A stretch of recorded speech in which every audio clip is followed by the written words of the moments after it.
Sarah Thompson stood at the kitchen counter, her hands steady as she poured coffee into a chipped ceramic mug. The morning light filtered through the blinds of her modest Columbus, Ohio, home, casting stripes across the polished wooden floor.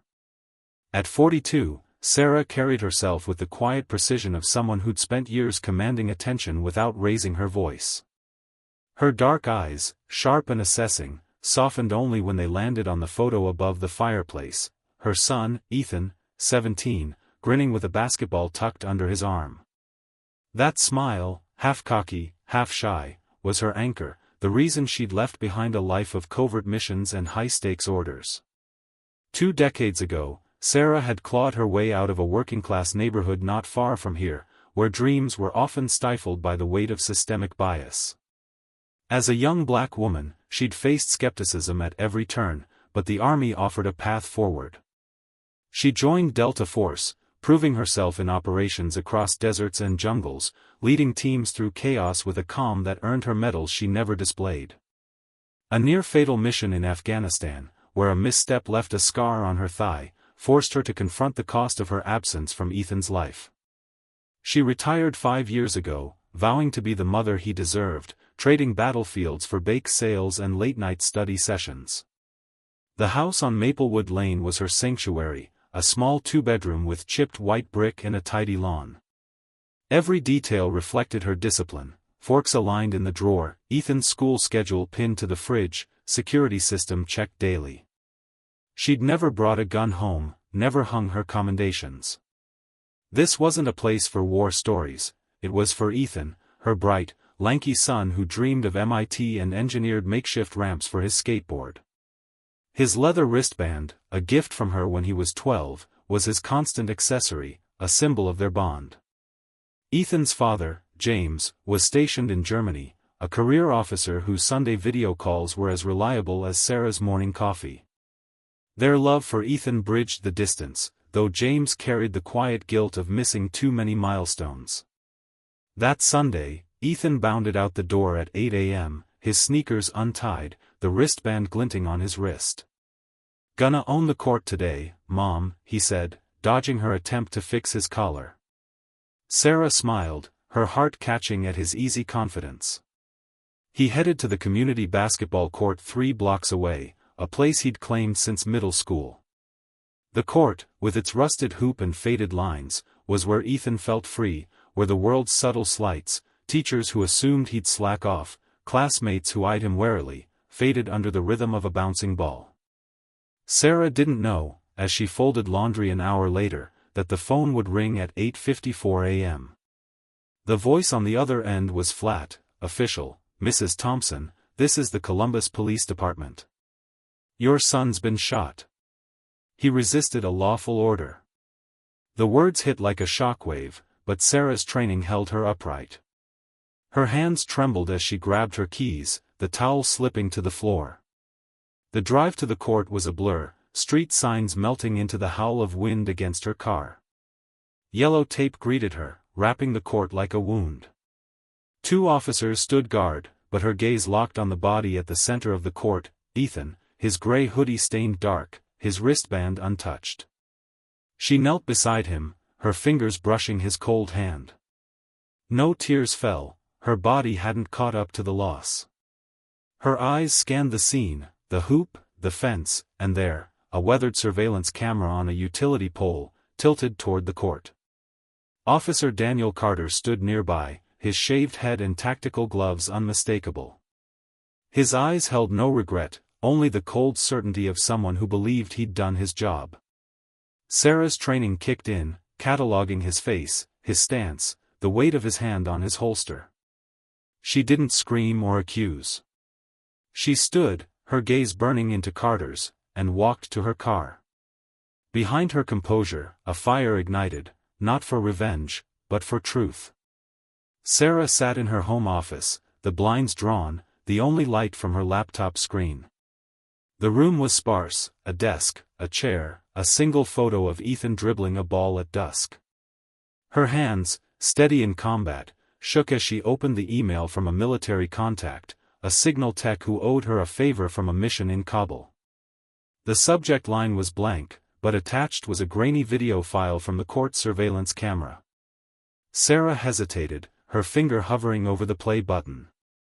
She wasn't ready to see Ethan's final moments, but she needed the truth more than she needed comfort. The footage began with an empty court, the morning light soft on the cracked pavement. Ethan appeared, spinning his basketball, his movements loose and confident. He hadn't noticed the police car pulling up, hadn't seen Officer Carter step out, his broad frame casting a shadow. The audio was faint, but Carter's voice cut through. "Out here alone? What's in your pockets?" Ethan turned, hands visible, holding only the ball.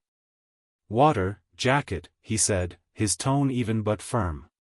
Carter's eyes narrowed, his hand on his holster. "Got ID? Prove you live here." Ethan frowned, explaining he played there weekly, but Carter stepped closer, his posture rigid, as if Ethan's calm was a challenge. Sarah watched, her breath shallow, as Ethan raised both hands slowly, the ball rolling away. No sudden moves, no defiance, just a teenager showing he was no threat. Carter's gun was out in a flash, the shot a dry crack that split the silence. Ethan fell, his body curling on the concrete.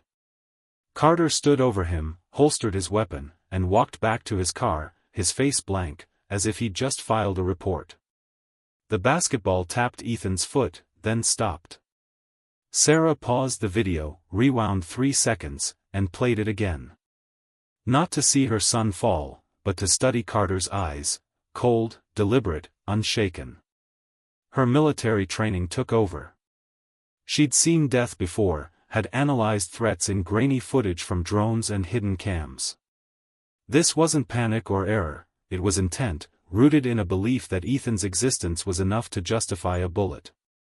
Sarah saved the file to an encrypted drive and called James. His face appeared on the screen, haggard from a long shift in Germany. "Did you watch it?" she asked, her voice cracking. He nodded, his jaw tight, eyes glassy. "I thought it was just a game, Sarah. I should have been there." She shook her head, wiping her face. "We can't change that. But I won't let them bury him twice."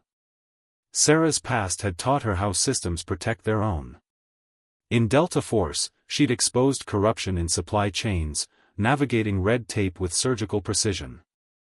Now, she turned to her old contacts, pulling up a community security map from a military project. The camera, though outdated, was part of a passive network, its data stored on a local server. She requested access, her message terse, urgent. "Need footage from Northgate Court, 8:30 a.m. Within hours, she had confirmation, the file was intact, unedited, a rare stroke of luck in a system designed to erase. She didn't cry. Grief was a luxury she couldn't afford yet. Instead, she opened a notebook, listing every detail, Carter's badge number, the camera's ID, the exact time of the shot. Ethan's death wasn't a mistake, it was a symptom. Sarah knew the real fight wasn't against Carter alone, it was against the machine that let him pull the trigger and walk away.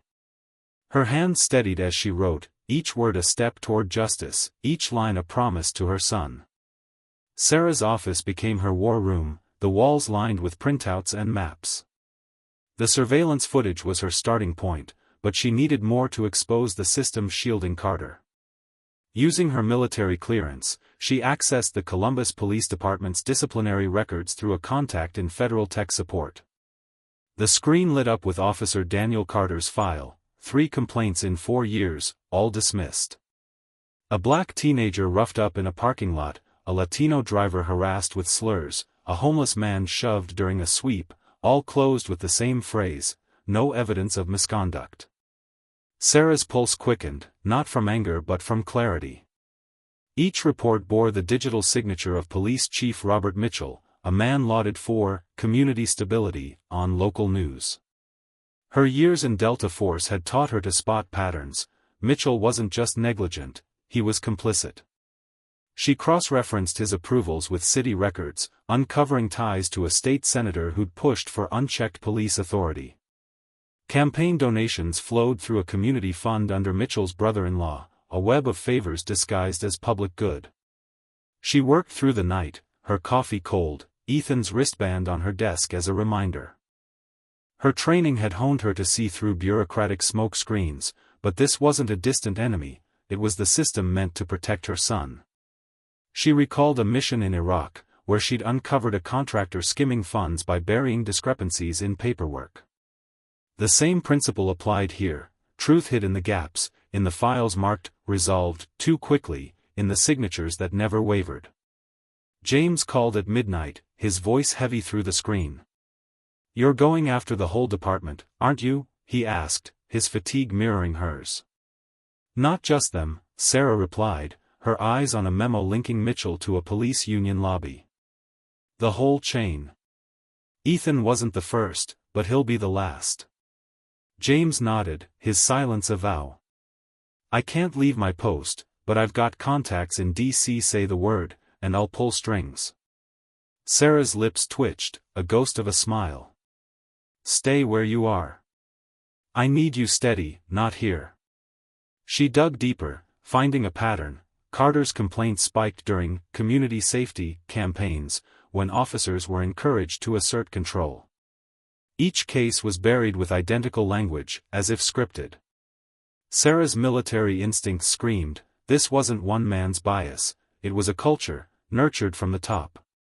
She saved every file to an encrypted drive, her hands moving with the precision of someone who'd once defused bombs.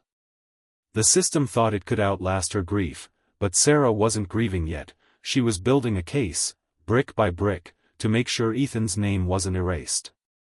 Sarah knew evidence alone wouldn't break the system, it needed voices, people who'd been silenced by fear or dismissal. She started with Marcus Freeman, a 45-year-old teacher fired after Carter harassed him outside his school. Sarah met him at a diner, her approach direct: "I'm Ethan's mom. Carter took him from me." Marcus's eyes softened, and he handed her a worn complaint form.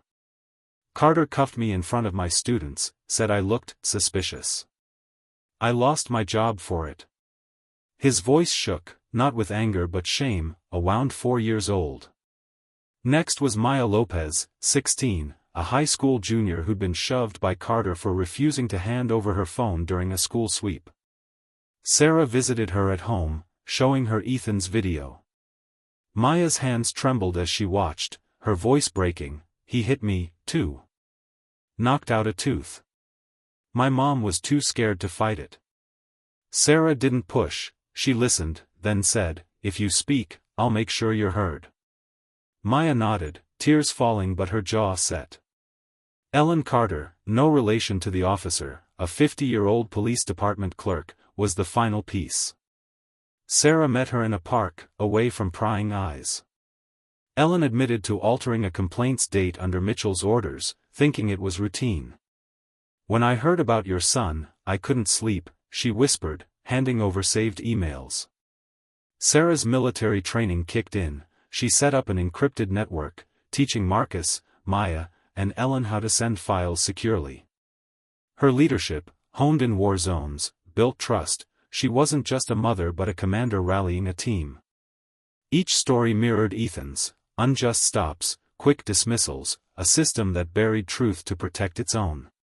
Sarah's home office became a hub, her board mapping connections, Marcus's firing linked to a school board member tied to Mitchell, Maya's assault buried during a safety push, Ellen's emails showing Mitchell's direct orders. Sarah felt their pain, Marcus's lost career, Maya's trauma, Ellen's guilt, but channeled it into strategy.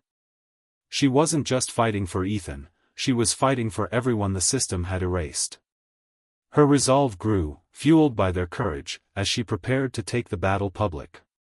Sarah knew the system thrived on secrecy, so she chose precision over chaos. She sent Ethan's video and the collected evidence, Carter's complaints, Mitchell's approvals, witness testimonies, to a secure military channel, reaching a trusted contact in the Department of Defense's Internal Security Division. Her message was simple, urgent. Systemic misconduct. Within an hour, the file was decrypted, viewed by General Laura Hayes, a former colleague who respected Sarah's judgment. Hayes called an emergency meeting, the footage playing on a loop in a briefing room, Ethan's raised hands undeniable under cold light. Sarah didn't stop there. She submitted the same package to the Federal Oversight Committee and 3 major news outlets, each file digitally signed for authenticity. By noon, the video leaked online, spreading like wildfire.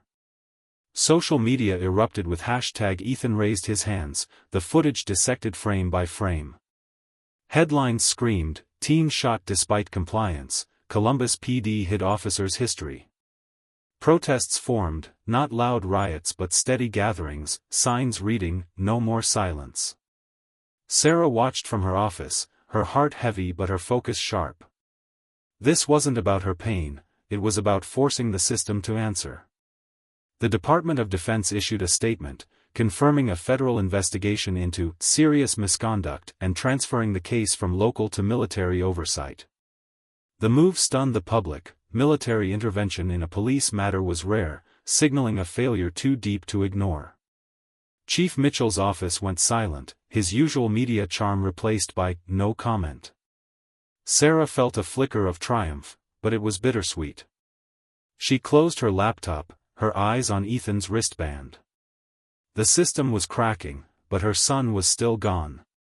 She wasn't fighting for closure. She was fighting so no other mother would kneel beside a cold body on a court. The hearing room was stark, its walls muffling sound, the air heavy with tension. Sarah sat across from Officer Daniel Carter, who'd requested the meeting, a rare move no one anticipated. He wore no uniform, his hands folded, eyes flickering between defiance and unease. Sarah's white blouse was crisp, her face unreadable, but her gaze pinned him like a sniper's scope. "Thank you for coming," Carter said, his voice rehearsed. Sarah didn't respond, letting silence force him to continue. "I acted on training," he said. "The situation was unclear, a potential threat. I had seconds to decide." Sarah waited, her training keeping her steady. "You didn't decide," she said, her voice low, cutting. "You assumed. You saw a black kid, a hoodie, and decided he was danger." Carter shifted, his shoulder twitching. "You didn't see Ethan's hands, his ball, his eyes. You saw what you were taught to fear." Her words weren't loud, but they landed like blows, each one stripping away his excuses. Carter's hands moved, a slight tremor betraying his calm. He didn't apologize, didn't confess, but his silence spoke louder than his training manual. Sarah stood, her voice steady. "You took my son because you thought he didn't belong. But you don't get to decide who lives." She walked out, the door closing with a heavy thud. She didn't need his remorse, she needed him to face the truth he'd dodged. Outside, she leaned against the wall, her breath uneven. For the first time, she let a tear fall, not for Ethan but for the system that made his death routine. Back in the room, Carter sat motionless, the oversight officer noting his lack of response. The meeting lasted 17 minutes, but its impact rippled. Sarah's words had cracked his armor, not with rage but with clarity. She wasn't there to win a confession, she was there to ensure he could never hide behind his badge again. The Capitol building gleamed under a crisp Ohio sky, but inside the Armed Policing Reform Committee's hearing room, the air was thick with tension. Sarah had been invited as a witness, not as a grieving mother but as a former Delta Force commander who'd exposed a system's rot. She wore a simple gray skirt and white shirt, no military insignia, her presence alone commanding silence. The committee expected demands. Instead, Sarah posed a question: what makes a child a threat worth shooting? Her voice was steady, honed by years of briefing rooms. "I was trained to fire only when lives were at stake, not when I felt uneasy, not when someone stood tall, not when their skin didn't match mine." She paused, her eyes sweeping the room. Ethan raised his hands. He held a basketball. Yet he's dead, and the man who shot him was protected by signatures, not justice. A senator asked, "Can we define threat in law?" Sarah didn't hesitate. If a gun holder fears a teenager's gaze, they shouldn't hold a gun. The room stilled, pens frozen, some senators nodding. Sarah continued, a hoodie isn't a weapon. A black life isn't a risk. If your system can't see that, it's not broken, it's built wrong. She sat, her words a mirror reflecting the system's flaws. That evening, Congress announced a federal inquiry into rapid response policies, a direct response to Sarah's evidence and public pressure. Chief Mitchell was suspended, his political allies scrambling to distance themselves. The city buzzed with protests, signs reading, "Truth over badges."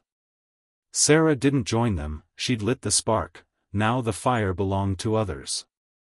The story broke wide open when an investigative outlet published a report. Chief Mitchell shielded Officer Carter in 3 misconduct cases.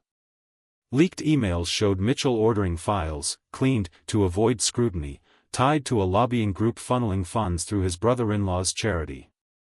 The public's anger wasn't loud, it was focused, a steady demand for accountability. Protests grew, not with chants but with signs, no more buried truths. A federal task force seized the Columbus PD's servers, unearthing backdated reports and erased complaints. Sarah stayed out of the spotlight, her role done.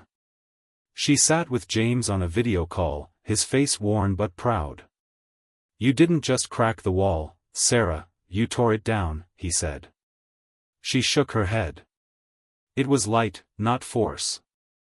Once people saw the truth, they couldn't unsee it. The task force summoned Mitchell's allies, his press liaison, personnel head, even the senator tied to his campaign. The department's cafeteria, once lively, grew quiet, officers whispering about Carter's review and Mitchell's fall. In a Columbus high school, a civics teacher shared Ethan's story, asking students to write about injustice. A 15-year-old girl wrote, "I won't stay quiet if I see a kid pushed for no reason." Her essay spread, pinned to bulletin boards, a quiet rebellion growing. Sarah's evidence had become a catalyst, not for chaos but for clarity. People weren't shouting, they were acting, filing complaints, joining town halls, learning their rights.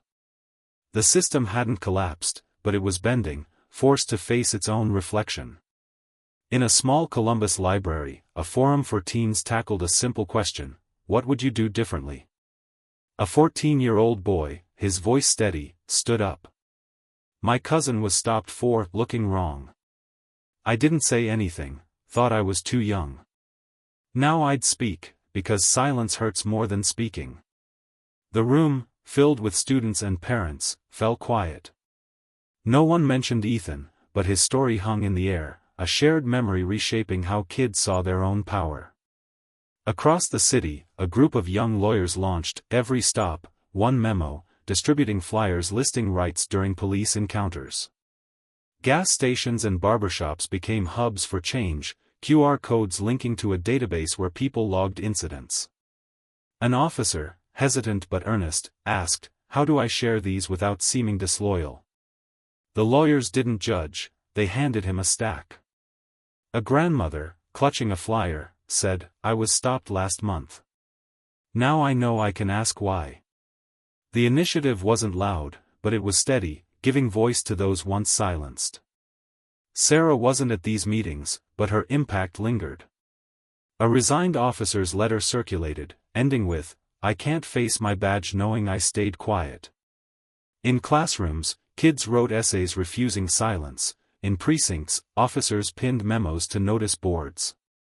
Ethan's story had become a question: what do you do when you see wrong? The answer wasn't in protests but in actions, small, deliberate, unstoppable. Sarah had stepped back, but her truth was now a chorus, sung by those who'd once looked away. Sarah walked to the basketball court on a quiet Saturday, the Columbus sky heavy with late autumn clouds. She carried Ethan's leather wristband and his old basketball, still marked with faint stains from that day. 2 children from the Restoring Trust program, Malik, 9, and Aisha, 8, walked beside her, their steps light but curious. The court was the same, rusted hoop, faded lines, but it felt different, as if the ground itself held its breath. Sarah stopped at the center, pointing to a spot where the concrete bore no visible scar. "This is where Ethan stood," she said, her voice steady. "He didn't run. He didn't fight. He just was." Malik looked up, his eyes wide. "Why didn't you give up?" he asked, not accusing but searching. Sarah knelt, meeting his gaze. "If we all give up, who's left to make it right?" Aisha clutched her sleeve, silent but listening. Sarah placed the basketball on the ground, then looped the wristband through the net's third knot, where Ethan's shots always landed true.